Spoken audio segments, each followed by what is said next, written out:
ويا قوم ما لي أدعوكم إلى النجاة وتدعونني إلى النار تدعونني لأكفر بالله وأشرك به ما ليس لي به علم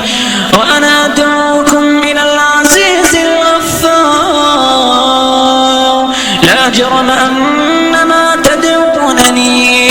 إليه ليس له دعوة في الدنيا ولا في الآخرة وأن مردنا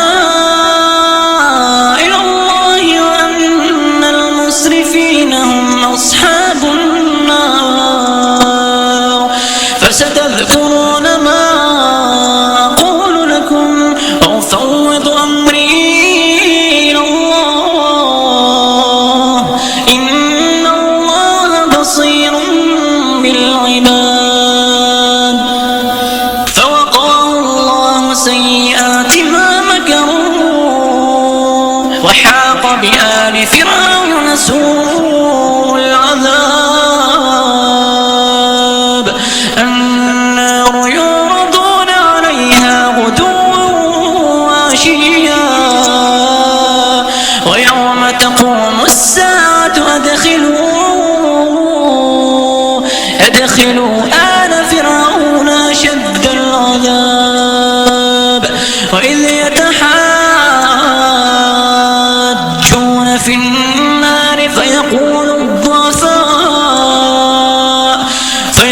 الضعفاء للذين استكبروا إنا كنا لكم تبعا فهل أنتم مغنون عنا نصيبا من النار قال الذين استكبروا إنا كل فيها إن الله قد حكم بين العباد وقال الذين في النار لخزنة جهنم ادعوا ربكم يخفف عنا يوما من العذاب قالوا أولم تك تأتيكم رسلكم بالبينات قالوا بلى قال فادعوا وما دعاء الكافرين إلا في ضلال إنا لننصر رسلنا والذين آمنوا في الحياة الدنيا ويوم يقوم الأشهاد